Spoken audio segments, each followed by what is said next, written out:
¿Qué haces, querido Alejandro? ¿Cómo andás? ¿Todo bien, y vos? Bien, bien, acá andamos. Me voy a correr esto, así tengo un poquito más de luz, porque no sé cómo se ve. Pero... Se ve un poquito oscuro, se ve, sí.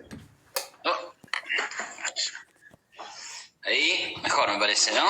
Excelente, 10 puntos. Bueno, muy bien. ¿Cómo va todo? ¿Todo bien? ¿Vos has tenido días agitados? No sé por qué lo decís. No, bueno, si no te estresaste mejor, pero has estado discutiendo por Twitter. Sí, por lo de Twitter, claro, sí, no, tremendo. No, a veces un poco me canso un poco, pero me gusta debatir, pero lo de estos días fue, a mí me llamó la atención el hecho de que yo hice un comentario, una chicana si querés, Sí. que generó mucho ida y vuelta, todo bien, bárbaro. Bueno, hubo argumentación del otro lado. Y a partir de eso me surgió escribir un breve artículo, un breve post. Ese post no lo leyó nadie, pero muchísima gente, una cantidad enorme de gente, dijo: River progre, zurdo, Sí. no se hace con mano. Entonces, no entiendo. O sea, el que viene solamente a decir, a insultar. Guardate que ya vamos a ese tema. Ya vamos. Sí, no, ¿entendés? Ya, tranquilo. Pero bueno, sí, entonces ahí me puse a bloquear un montón de imbéciles. A ver, si te llamás Juan 4.624.299 y tu único comentario es no seas troloman, pero ¿quién sos? ¿Quién te vio? Pero volá de acá, andá a hacerte el capo con tus amigos, nabo, no sé. Viste, a mí yo soy calentón también, andate a cagar, manda la mierda. Sí. Está perfecto. Bueno, ya somos 40 personas, ya seguro se van a ir uniendo más personas. Estamos con Iván Carrino, él es economista, conferencista, subdirector de la Maestría de Economía de Ciencias Políticas por SEADE. Iván además es escritor, entre sus obras célebres está Cleptocracia, una que leí, y La Historia Secreta Argentina, otra que leí, y uno que me queda pendiente que es Liberalismo Económico en 10 Principios, que fue uno de los más exitosos de su carrera. Iván, quería empezar por lo primero. Quería saber de tu formación académica y empezar por ahí y ya después ir recorriendo otros temas. Bueno, muy bien. Mi formación académica es... Yo soy licenciado en Administración. Empecé la carrera en el año 2004 porque me recibí del colegio en el 2003. Fui al colegio ILSE, por ahí es un dato que interesa porque es un colegio medianamente reconocido en la ciudad de Buenos Aires, donde me he hecho grandes amigos y donde suelen salir algunos exalumnos de ahí y participan en la política, ¿viste? Entonces, qué sé yo, y parecido a Buenos Aires en ese sentido. Pero bueno, siempre me interesó la economía. Y decidí estudiar administración porque no me decidía del todo por la carrera de economía de licenciatura. Y después de eso empecé a trabajar en finanzas y en esa época como que ya, o sea, todo lo que yo leía era de economía. Como que me gustaba mucho, ¿viste? Y ya leía, imagínate, empecé en 2004, terminé en 2008, plena crisis global, culpa del capitalismo, según 90% de los que escribían sobre el tema. Ajá. Y empecé a buscar ese 10% que no escribía esas cosas, o que por lo menos daba argumentos en contra. Así llegué, aunque yo ya conocía de qué se trataba, pero así llegué un poco a la escuela austríaca. Yo ya había leído libros de Hayek, libros de Mises, entonces realmente entender que formaban parte de una escuela de pensamiento determinada. Y bueno, así llegué a la escuela austríaca, hice algunos cursos, hice un curso en Estados Unidos. Y ahí dije, pero ¿yo qué hago? Yo quiero estudiar economía, pero además yo quiero estudiar a estos tipos, porque a mí me gusta esto. Yo no sé.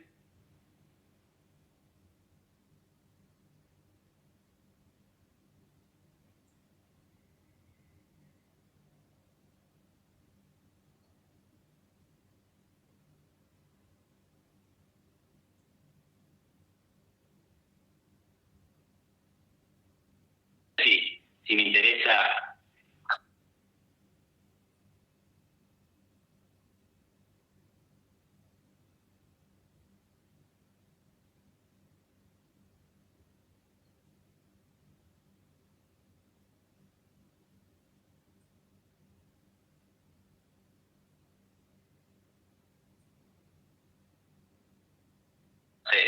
ser ministro.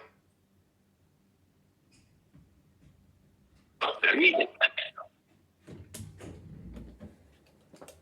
Y ahí me fui a estudiar una maestría en economía de la Escuela Austríaca en Madrid. Iván, se escucha medio mal, dicen lo que están viendo. No sé si tu conexión... Ajá.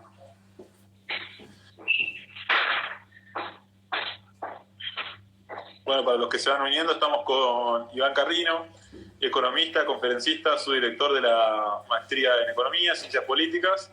Esta es una de las reuniones del Club de los Viernes. Todos los viernes a las 9 tenemos una conferencia con alguien y hoy le tocó a Iván. A ver, Iván.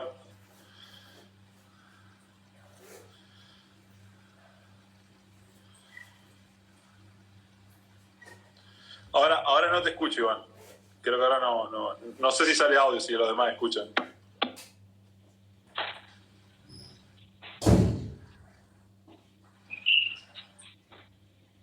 Saludo para Emi, para Iván, no sé si es un problema de conexión, creo que más un problema así.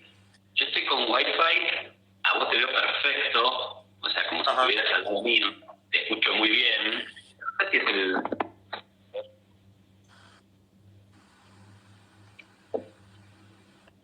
¿Vos me escuchás ahora? Sí, te escucho. Bien. Sí, está bien. Seguimos y si no presenta más quejas, ya estamos. Sí, Iván, me decías, quería estudiar economía. Estudié mi maestría en economía austríaca en Madrid, con profesores muy célebres de la tradición austríaca, como Jesús Huerta de Soto, Juan Ramón Rayo, que son todos conocidos. Volví, empecé a trabajar en la Fundación Libertad y Progreso de Agustín Echevarne, empecé a dar clases en materias de economía en algunas universidades, por ejemplo ESEADE, y decidí que quería estudiar más economía todavía, así que hice una maestría en economía en el STEMA. Así que, y ahí terminé mi maestría y bueno, ese es el fin de mí. No es el fin de mi formación académica, uno estudia todo el tiempo. Hiciste una especialización en la Rey Juan Carlos, en Madrid, si no me equivoco. Esa es la maestría en economía de la Escuela Austríaca que hice en Rey Juan Carlos, sí. ¿Con el mismísimo Huerta, o no? Exactamente, sí, con Huerta de Soto, con Juan Ramón Rayo, con Philip Bagus, María Blanco, un montón de profesores muy destacados, con mucha visibilidad. Muy, muy buenos profesores y muy, muy brillantes, ¿no? Sí, Iván, yo debo decir que por casualidad de la vida he seguido tu carrera, más o menos desde fines de 2016, ya te tengo visto. Me acuerdo que eras columnista en El Inversor Global y me acuerdo que en un momento decías, en una vuelta me dijiste que querías formar tu sendero propio. ¿Es así, no? ¿Cómo formaste Contraeconomía, si no me equivoco, después, o no? Más o menos, no. Contraeconomía era en realidad un sitio de la misma Inversor Global. Fue como una marca y a mí me pusieron como cabeza editorial, pero yo era solamente responsable del contenido, de escribir notas, de pedirle a otros que escriban notas, o sea, pero yo era un rol editorial dentro de una empresa que nunca fue mía, ni mucho menos, ¿no? Claro, y después fuiste por el lado de... tenés Iván Carrino y Asociados, ¿o no es así? Sí. Bueno, a ver, mi trabajo hoy en día se divide en una parte docente y académica en ESEADE, en la Universidad de Buenos Aires, en un colegio también donde soy jefe del departamento de economía, y por otro lado un trabajo de consultoría económica donde escribo informes, hago charlas, algún tipo de asesoría bajo demanda. Trabajo ahí con una red de asociados, tengo un asociado que se dedica a la parte de finanzas, yo me dedico a la parte de coyuntura macroeconómica, otro hace temas más de gestión de empresas y bueno, vamos desarrollando de a poco. ¿Te gusta ser profesor, Iván? Absolutamente, mucho. Es una vocación que tengo, sí, desde ya. Me encanta ser profesor, explicar, tratar de que la gente entienda, de que mis alumnos entiendan cosas que por ahí son difíciles.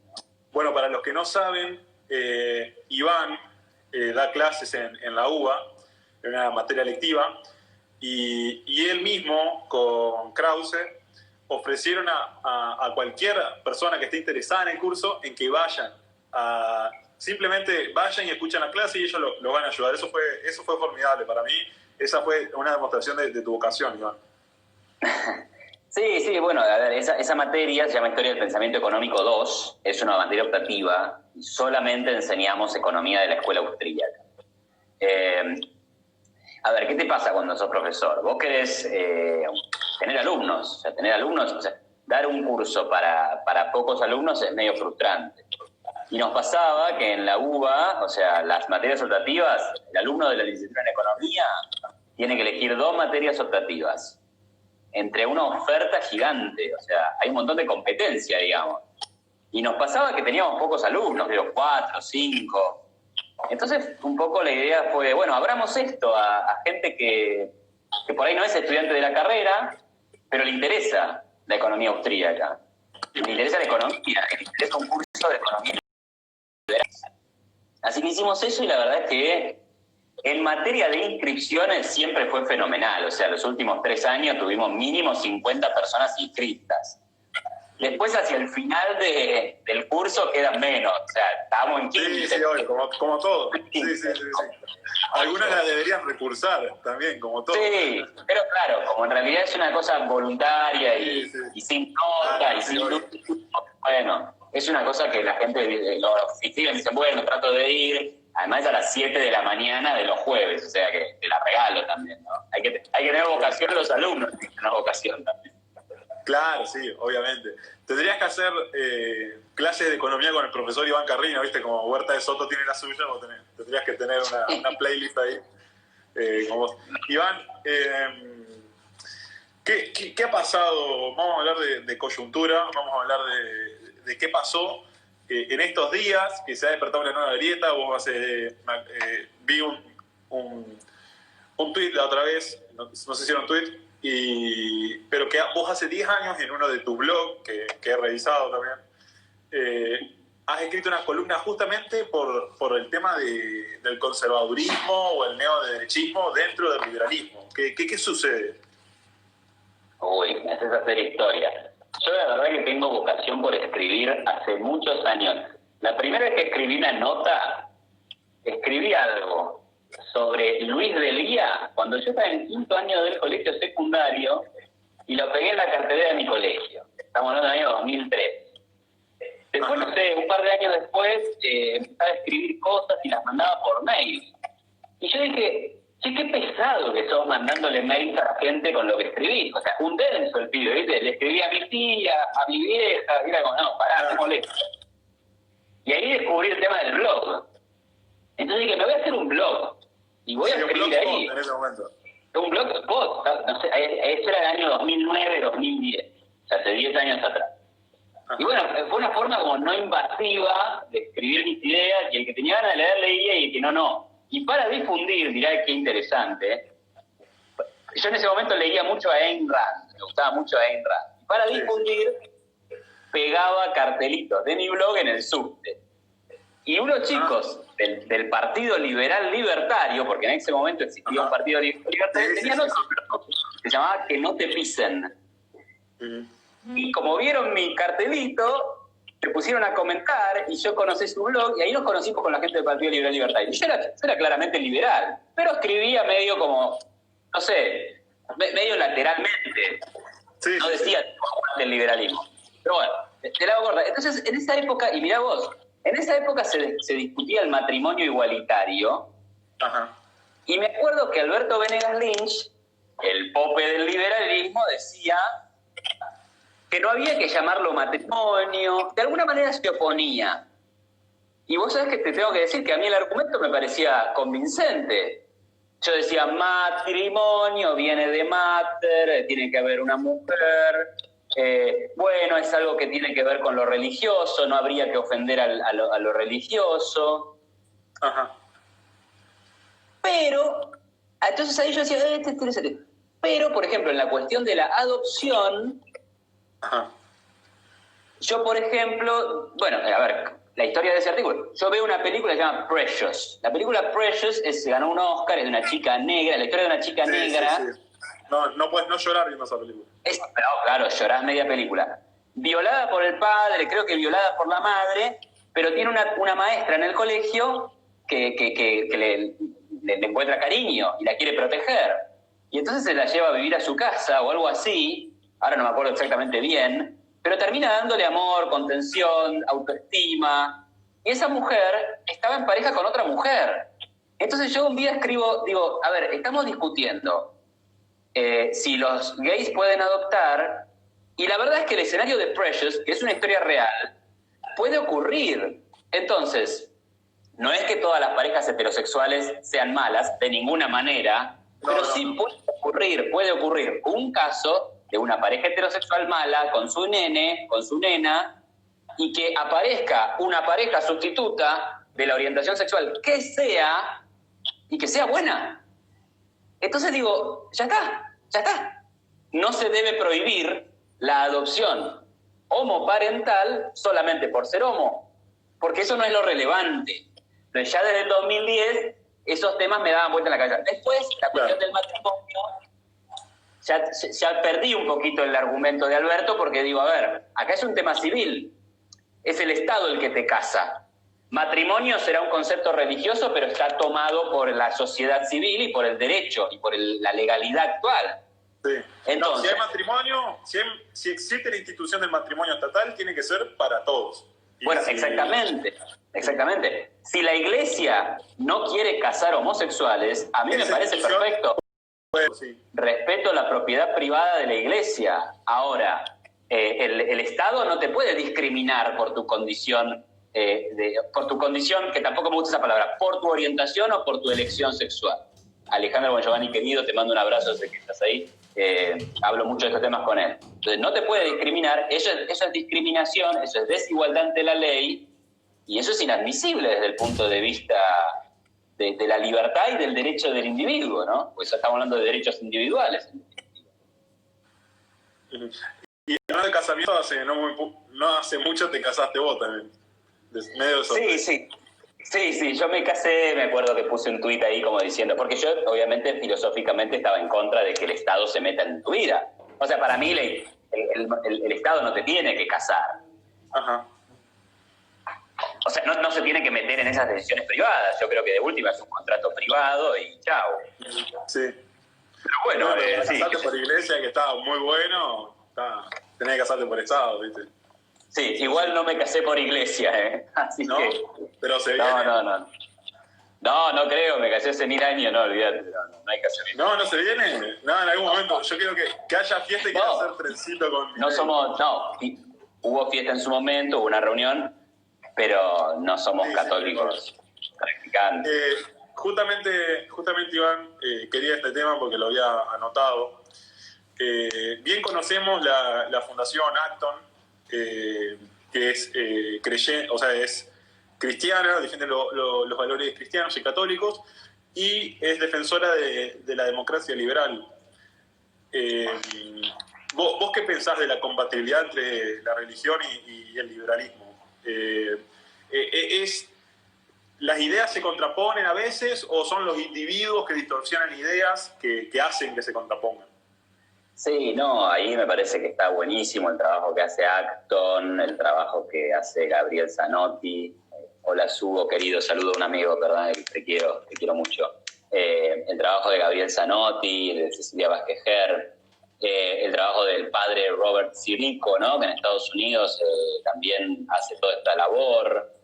Yo creo que en muchas cosas hay grandes compatibilidades. A ver, además, la religión, digamos, la religión no tiene por qué estar en contraposición ni a favor de, o sea... bueno, pero Rothbard lo define como que es un potenciador. En principio puede ir por caminos separados. Una cosa es el derecho, las normas jurídicas, el tipo de economía en el que vivís. Otra cosa es la religión que profesa cada uno. en un esquema liberal, cada uno tiene la libertad de tener el culto que sea, siempre y cuando no intente imponérselo a los demás. Esa es como una especie de pilar del liberalismo. Por tanto, toda religión podría convivir en un esquema de reglas jurídicas liberales.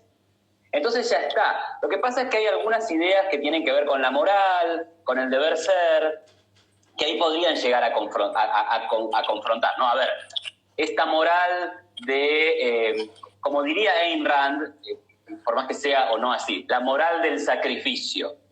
Sí resulta que la religión católica es interpretada como que lo moral es el sacrificio por el otro, y tal vez está generando un caldo de cultivo para que la política pública redistribuya ingresos. Claro. Y después, por otro lado, si la moral religiosa es interpretada como que está mal que dos homosexuales adopten chicos porque eso le hace un mal al niño, y bueno, estás generando un caldo de cultivo para que el Estado le diga a esa pareja, usted no adopta. Entonces ahí sí que puede haber incompatibilidades. El Papa Francisco sería el ejemplo de lo primero. Y alguna derecha conservadora, que por casualidad o no, porque yo no lo quiero ligar, una cosa no es directa con la otra, por casualidad o no, es muy católica, bueno, ahí puede haber incompatibilidades con el liberalismo. Pero yo no iría contra la religión, iría contra el argumento. A ver, ¿cuál es tu argumento? Bueno, el mío es este otro. A mí no me interesa si vos decís el argumento porque sos católico, no. Vos decís tu argumento, yo te debato el argumento. Claro. Iván, ayer estaba escuchando a Sharon Brook, sé que lo conoces. Sí. Él dijo en un podcast que el rol del Estado en la pandemia sigue siendo el mismo, no ha cambiado. Y es por eso que no se tiene que tomar otras atribuciones los gobiernos. ¿Vos qué opinás de esa sentencia? Bueno, mira, hoy estábamos ahí en SEADE en una charla con el profesor alemán Philipp Bagus, que fue profesor mío en la maestría, un súper austríaco además. Él daba muchos argumentos en contra de la cuarentena, o sea, en contra de la restricción a las libertades individuales, incluso en este caso. Porque claramente es fácil defender las libertades individuales cuando, bueno, no hay amenazas aparentes, pero ahora todo el mundo está con mucho miedo. Y ese miedo lleva a que los gobiernos avancen sobre la... Tal vez yo sería un poco más intervencionista que Philipp Bagus, porque él casi que hasta se opone a la obligatoriedad de llevar barbijo, por ejemplo. Y yo entiendo filosóficamente, empatizo con esa idea. Ni me digas barbijo. Claro, ni me digas si tengo que llevar barbijo. Pero yo diría, a ver, obligar el barbijo, y el que no tiene barbijo, bueno, es sospechoso de tener la mala intención o la negligencia de contagiar a otros. Entonces, algún rol el Estado puede tener en este tipo de eventos tan disruptivos. El problema es también transformar a la excepción en la regla, ¿no? O sea, mañana, producto de que alguna vez existió el coronavirus, las empresas van a tener que llevar a todos sus empleados en auto privado, o sea, van a quebrar todas las empresas. Entonces, ¿por qué? Y porque el Estado impone para preservar la salud de... No, eso es volvernos locos. Si nos volvemos locos, vamos a arruinar la economía, vamos a arruinar la salud igual, porque la gente se va a morir de angustia, y vamos a arruinarnos como individuos, porque la verdad que no se puede vivir en esta paranoia, en este encierro, directamente es antihumano, así que es terrible, digamos. O sea, incluso aceptando alguna que otra intervención en esta circunstancia, no se sigue de ahí que uno quiere un mundo más intervenido o menos liberal. Bueno, justamente, Iván, quería ir a eso. Hoy hay en filosofía dos corrientes, digamos, dos enfrentamientos ideológicos, y es, por un lado, Zizek, no sé si lo ubicás, algo establece que la pandemia va a hacerle ver a la gente que se necesita más Estado y que el Estado es necesario. Entonces el individuo va a pasar a ser como más altruista, digamos. Mientras tanto que Han dice que no, al contrario, la gente va a pasar a ser más individualista. ¿Vos qué opinás al respecto? Bueno, es una pregunta que me sorprende porque no lo había pensado en estos términos. O sea, sí estaba pensando más en términos de qué tipo de rol va a tener el Estado de acá en adelante, y me preocupa que sea un rol más regulador. Eso me preocupa y creo que es lo que se viene. Ahora, sobre si va a ser más individualista o más solidario, a ver... Sí, las personas se están preocupando hoy más por sí mismas. Hoy en día.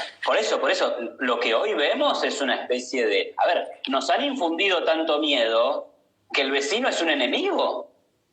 O sea, hoy estamos más individualistas que nunca. La salvación es el aislamiento.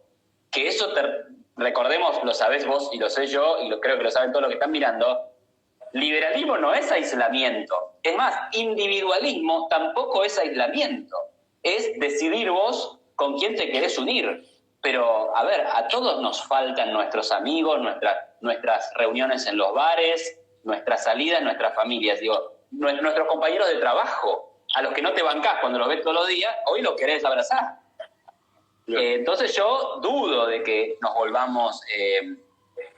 a ver, me parece que cuando esto termine, vamos a volver a lo que éramos antes.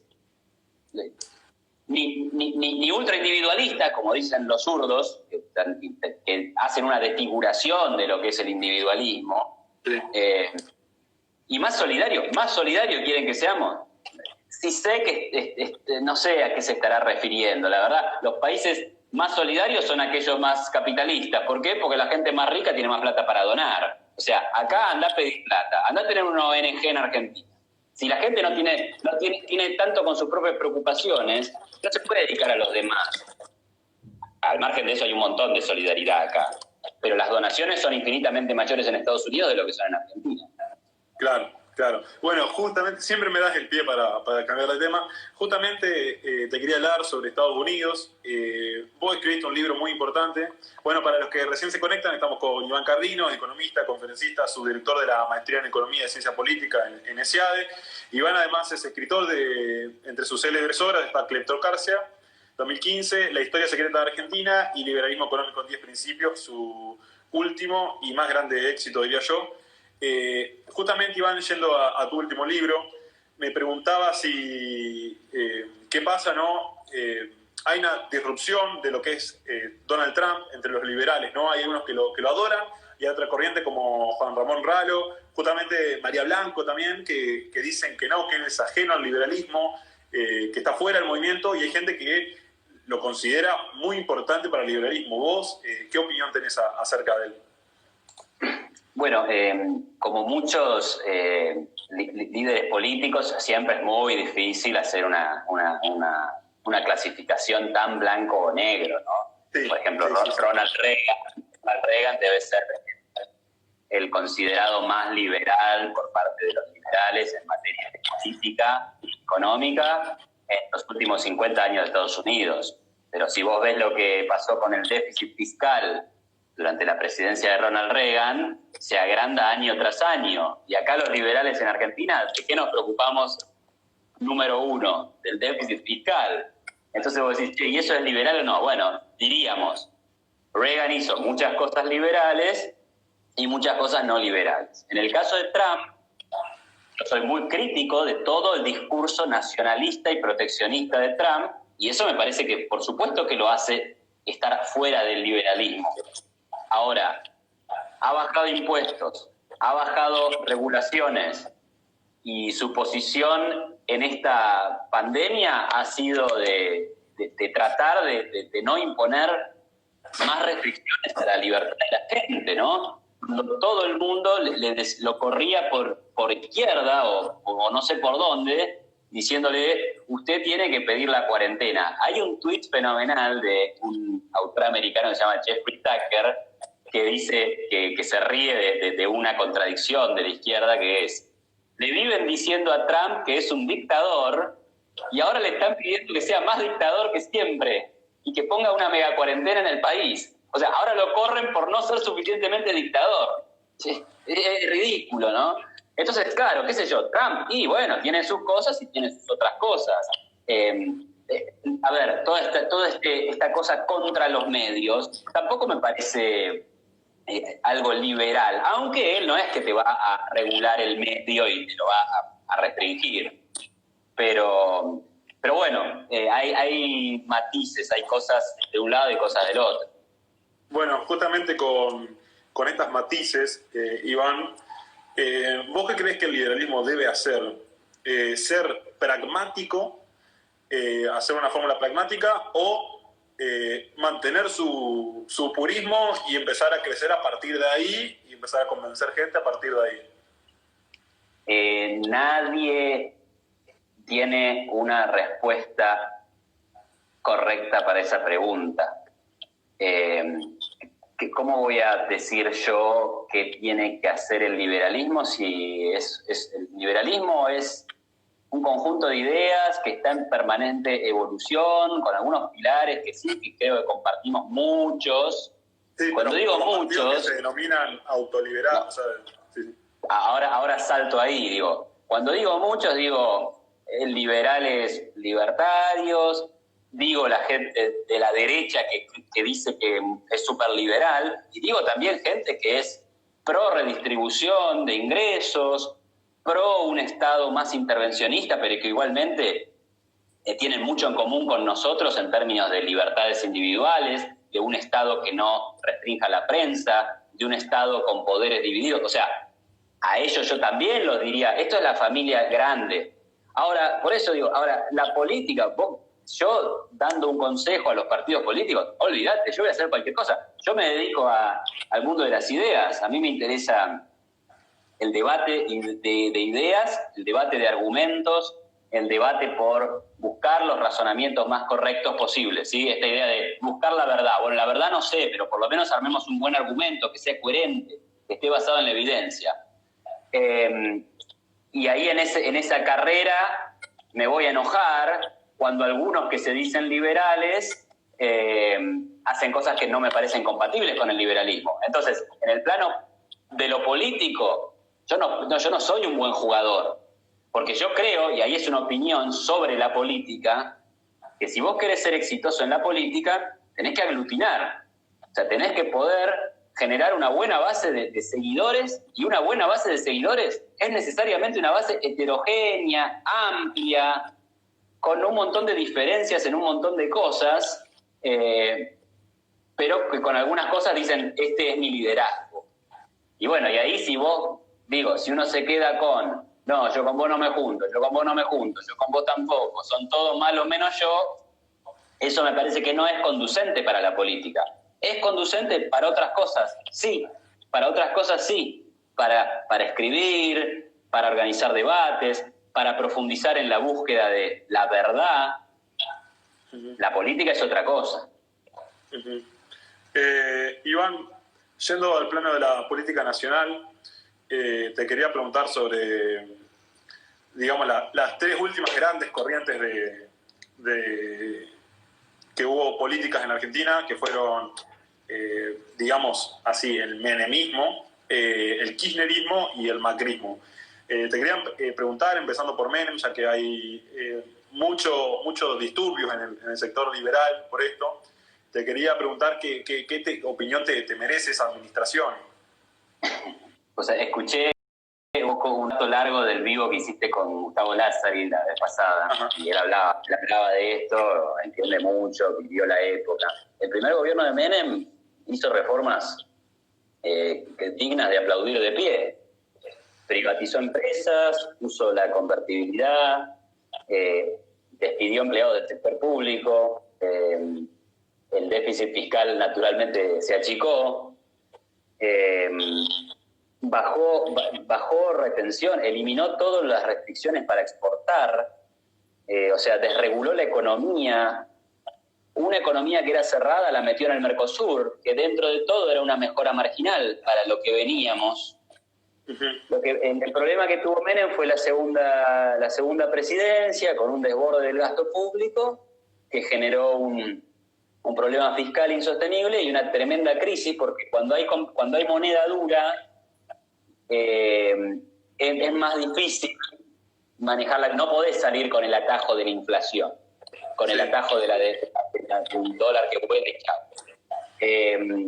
Entonces fue muy traumática esa crisis y lamentablemente quedó manchado porque los zurdos estaban con los cuchillos entre los dientes 10 años esperando a que algo malo pase para salir y decir esto es culpa del liberalismo. Imagínate, estuvieron astutos en ese sentido. Así que no, ese está muy bien. El kirchnerismo es... Sí. No haría falta preguntarte por tu libro Cleptocracia, ¿no? Pero para la audiencia. El kirchnerismo, sí, en Cleptocracia es un compilado de artículos míos del 2013 al 2015, más o menos. O sea, en la peor época del kirchnerismo. Cuando ya el kirchnerismo era un desborde, eran todos los desequilibrios y tratar de combatir las consecuencias de la mala política con peor política. O sea que terminamos con una economía desastrosa y sin libertad, porque el kirchnerismo reventó la libertad de las personas en Argentina. Desde el momento cero, ¿no? Pero se fue agravando. Cada vez más terminamos con el cepo, con los controles de precios, con los escraches a las empresas privadas, la denuncia a los empresarios, Moreno. Una locura. Un desastre. Y Macri fue tan malo, creo que más por torpeza y por temor político que por una cuestión de convicción, que los trajo de vuelta a Cristina. Sí, es así. Iván, quería ir a un tema ahora más que nada filosófico, que no hemos charlado en estos vivos y quería tocarlo con vos. Y es el tema de, hoy en día la izquierda tiene un bastión, digamos, entre los tantos que tiene para defenderse, de los que ha cercenado a lo largo de su historia, que es el ambientalismo. ¿Este es contrario a la ideología capitalista o cómo es? La otra vez hablaba con una joven liberal, una joven promesa del liberalismo, te digo, y con la que coincido mucho cada vez que leo algún tuit de ella o es inteligente esta chica. Y me decía, no, bueno, lo que pasa es que yo creo que le digo, me gusta mucho cómo te reís de los liberales, porque también es como muy irónica y muy ácida con nosotros mismos, ¿no? Y le digo, no, me gusta. Y me dice, no, lo que pasa es que sí, yo soy muy liberal, pero bueno, creo que también se puede ser liberal y ser feminista, y se puede ser liberal y defender el medio ambiente. Y ahí yo me volví loco y digo, no, para. Una cosa, el medio ambiente, digo, no hay concepto más colectivista que el medio ambiente. Digo, ¿qué es el medio ambiente? Es una cosa tan grande, tan inabarcable. O sea, no podemos cuidar el medio ambiente. A lo sumo, yo que vivo en mi casa, bueno, tengo que cuidar de que con mis acciones no contaminar a mi vecino. Pero achiquemos un poco el espacio del debate, porque si no, ¿qué es el medio ambiente? ¿Qué es el medio ambiente? ¿Es que no se muera una vaca? Y bueno, no sé. O sea, entonces restringamos el comer carne. Entonces empeorémosle la vida y la libertad a miles de millones de personas que comen carne, porque hay que salvar al medio ambiente. Pero ¿qué es el medio ambiente si no es algo que le haga bien al ser humano?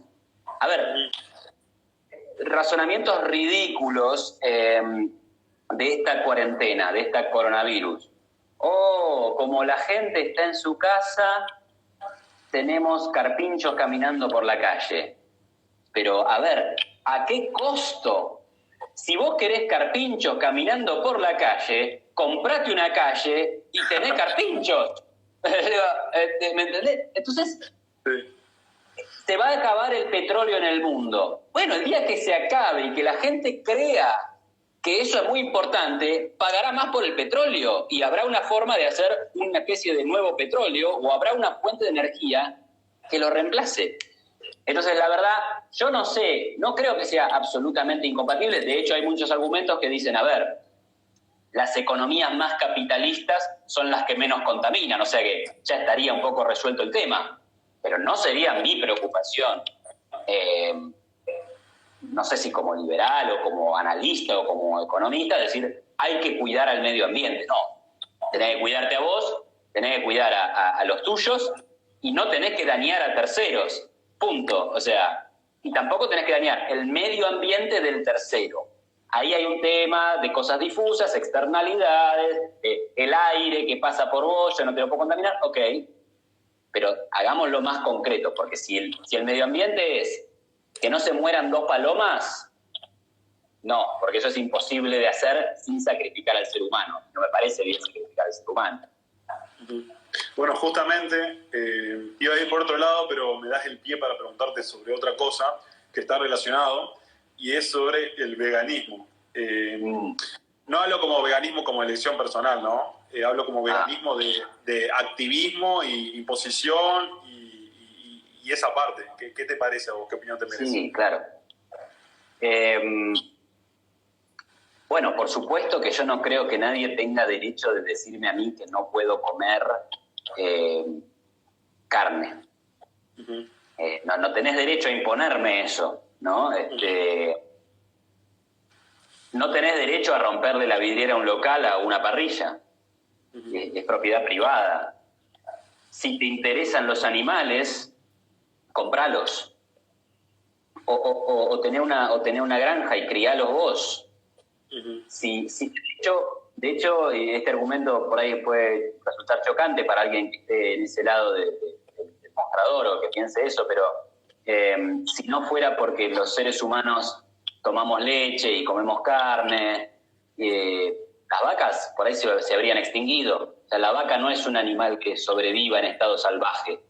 Claro. Vive porque cría el ser humano. Entonces el vegano te dirá, bueno, no importa, se morirán las vacas.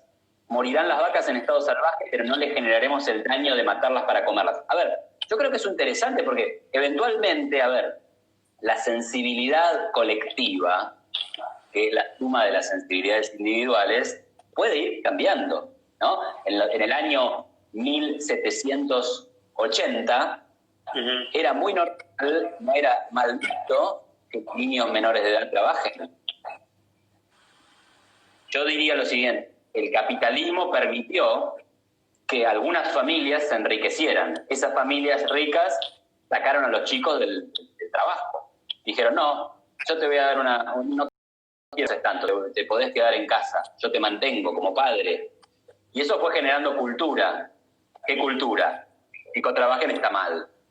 Entonces, estas cuestiones del veganismo también pueden ir generando una cultura, una conciencia, cada cantidad de adeptos, y por ahí en algún momento el mundo se vuelve vegano. Claro. Ahora, no me gustaría que se vuelva vegano por imposiciones estatales, porque ahí lo que habría sería restricción de libertad. Sí, y bueno, como hablar con la E, por ejemplo, como hablar con la E, que en un momento capaz el mundo lo adopte, puede ser, pero en contra de la imposición estatal, ¿no? Ese sería mi punto. Claro. Iván, yendo a algún punto de la política argentina en su historia, ¿qué presidencia te gustó más y con qué ministro te quedarías de Economía? ¿Qué presidencia? No sé, porque tampoco soy tan experto en cada uno de los periodos históricos. Te decía, el primer gobierno de Menem me parece que hizo un montón de cosas buenas. Pero podemos ir unos años atrás, ¿no? No, ya sé. Tal vez hubo algunos antes que hicieron las cosas mejores, ¿no? Es decir, Agustín Echevarne habla muy bien de Marcelo T. de Alvear. Yo no lo conozco, no sé, no me acuerdo, no leí tanto sobre eso. Julio Argentino Roca, no sé, es un personaje muy discutido, pero es miembro de la generación del 80. No lo sé. Te diría, de los recientes, y sí, qué sé yo, el primer gobierno de Menem. Ministro de Economía sí tengo uno favorito, y el hecho de que haya durado una semana en el cargo lo enaltece. ¿Entiendes? O sea, le da un doble mérito. Claro, López Murphy. Que lo haya echado la corporación política argentina es una medalla que se tiene que colgar en el pecho por haber sido ministro, por haber dicho la verdad, por haber dicho lo que había que hacer y porque la lacra política argentina lo eyectó de su silla. Así que eso es una medalla y lo convierte en el mejor ministro de Economía que tuvo la Argentina desde hace muchos años. Claro, claro. Acá Iván preguntaron en el chat hace un rato cuáles son tus gustos musicales. No sé, son bastante horribles mis gustos musicales. Me gusta la música pop, qué sé yo, las cosas comerciales. Igual soy de poner música en Spotify, qué sé yo, agarrar alguna que otra lista. Sos de salir a correr, sos de hacer deporte vos. Escucho la música en la radio y ya sameo. Sí, no salgo a correr me aburre. ¿Salir a andar en bici? Ando en bicicleta, hago CrossFit. Hace como 3 años que hago CrossFit. No se nota mucho, pero he progresado.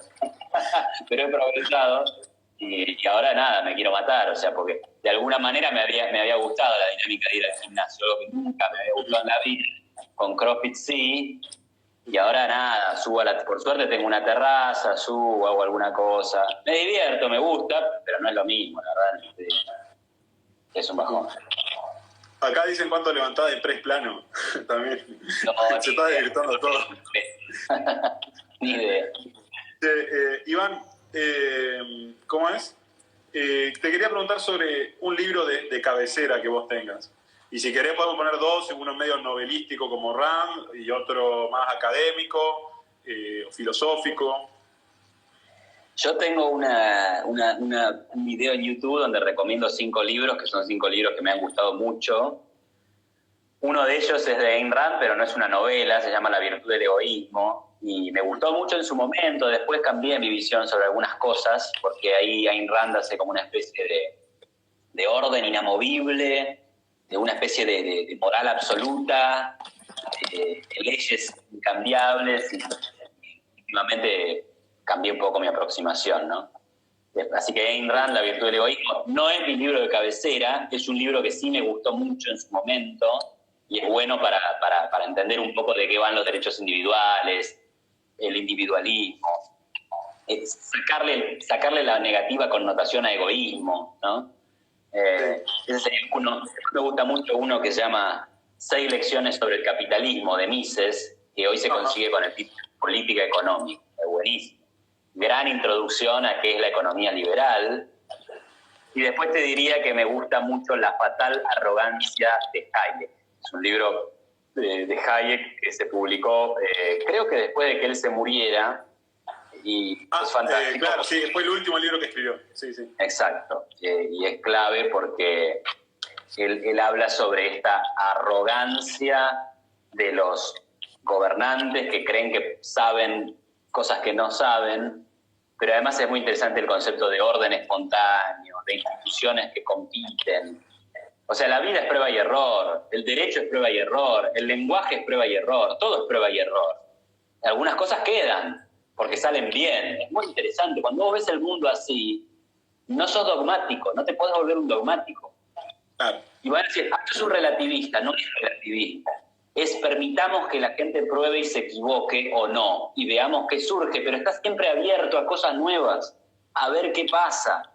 Si no, te convertís o está el riesgo de convertirse en un dogmático, en uno que tiene la solución final, agarra la escopeta, agarra una bolsa de oro y se mete en la caverna, porque el mundo es una porquería y son todos socialistas.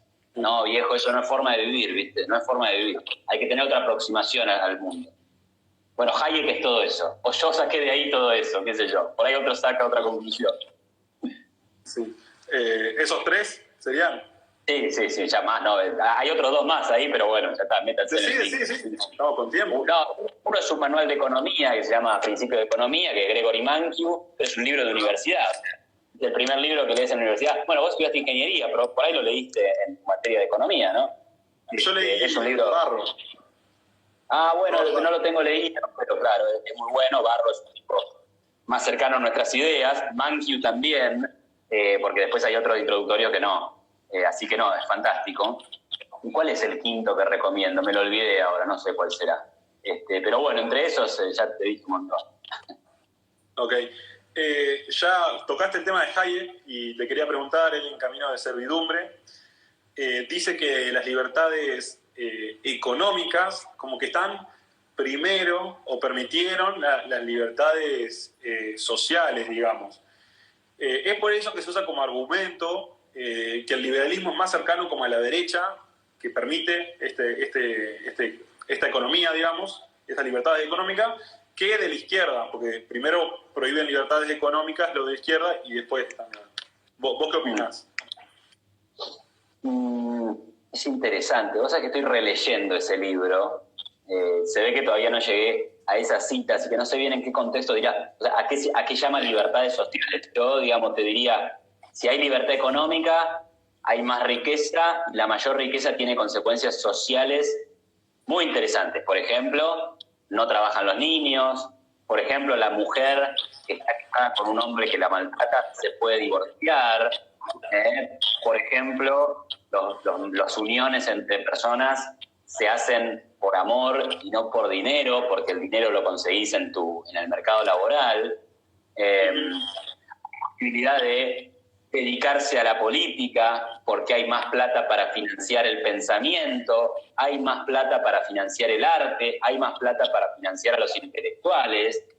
Así que en ese sentido, digamos, estoy totalmente de acuerdo con Hayek. No sé, y claro, si vos me decís, bueno, la derecha permite libertad económica mientras que la izquierda no, claro, entonces lo que tendríamos es, en la izquierda tendrías cero libertad económica y encima después te quedarías sin todos los demás derrames sociales positivos que existen de la libertad económica. Puede ser. Igual me parece que hay diferencias entre la derecha y el liberalismo que igual no se resuelven, ¿no? Iván, ya cerrando, digamos, creo que ha sido fructífero. Te quería preguntar por perspectivas futuras. Está Unidos hoy, parece que se está consolidando, están haciendo algo serio, creo. Te quería preguntar, ya conocés a Segré, conocés a Agustín Echevarne. ¿Qué opinión te merece esto? ¿Con qué perspectiva lo ves? Bueno, tengo la por ahí buena suerte de que conozco a todos. Yo conozco a todos en Unidos. Pero también conozco a Yamil Santoro, también conozco a José Luis Espert, también conozco a algunas personas del Partido Libertario. No sé, yo no veo las perspectivas. Pueden ser buenas o malas. Lo que hay que tener es voluntad de trabajar. Esto, viste, uno cree que... O sea, no es un tema de ser famoso, ni de ser menos famoso, ni de tener buenas ideas, ni de tener buenas plataformas. Hay que laburar.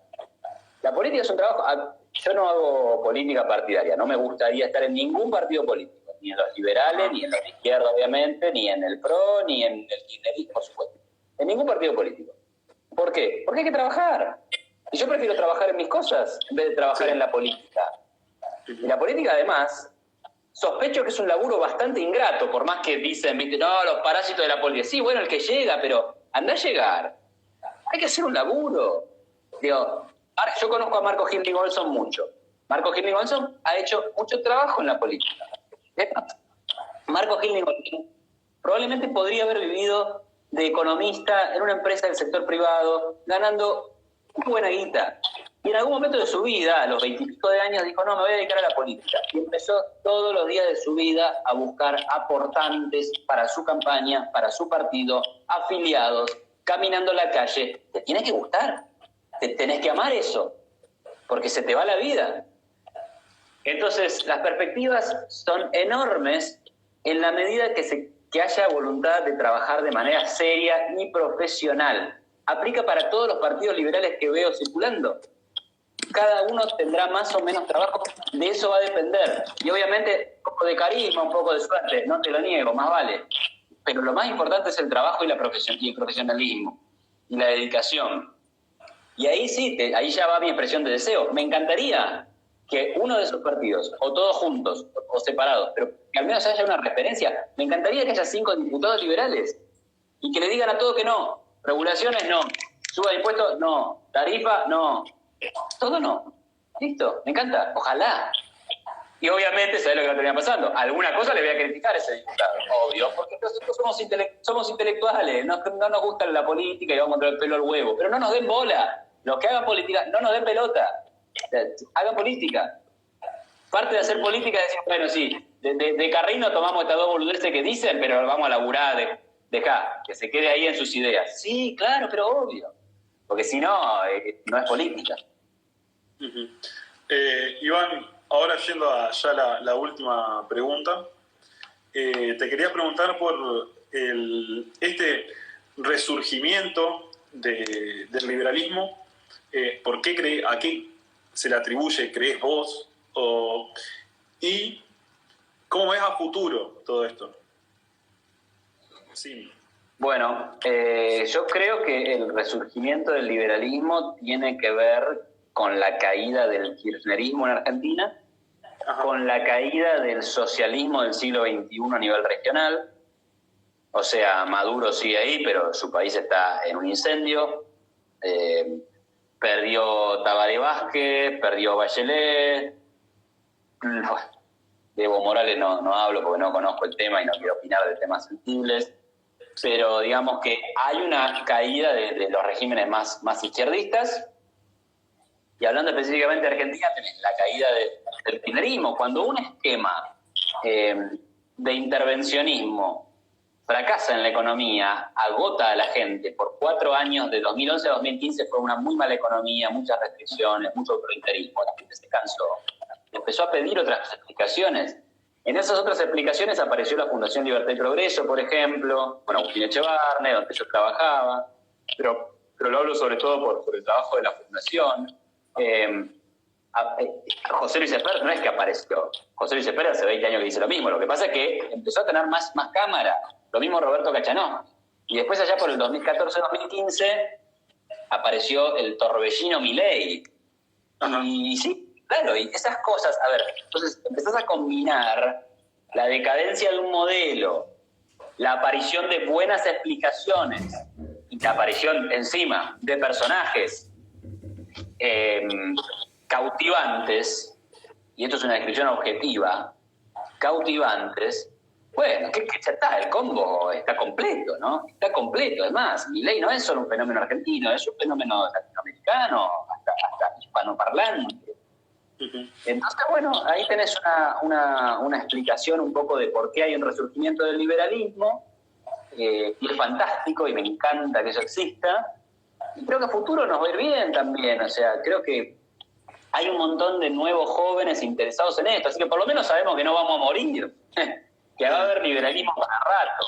Ahora, guarda, porque lo que sí se viene en el corto plazo es un Estado que va a avanzar con la excusa de la salud y del miedo, olvídate. Es más, me temo una reelección de Alberto Fernández, a pesar de que la economía esté destruida. ¿Por qué? Porque si esto medianamente se termina a fin de año, ponele, el año que viene va a empezar a rebotar. Y estamos hablando de 2020, 2021, qué sé yo, por ahí 2022, no sé, en algún momento esto, no sé, hay que pensarlo más, no sé cuándo hay elecciones, 2023. Hay que ver cómo se llega a 2023. Claro. Bueno, y eso hemos estado con Iván Carrino, economista, conferencista, subdirector de la Maestría en Economía y Ciencias Políticas en el Instituto de SEADE. Iván, escritor, sus obras célebres son Cleptocracia, la historia secreta argentina y Liberalismo económico en 10 principios. Esto ha sido uno de los encuentros de los viernes, el Club de los Viernes. Iván, creo que esto ha sido muy fructífero. Muchas gracias por unirte y esperamos en el futuro que haya otra. Gracias a vos por tus preguntas y a todos los que estuvieron mirando con buena onda. Un abrazo grande, Alejandro. Nos vemos. Abrazo gigante, Iván. Abrazo a todos. Nos vemos.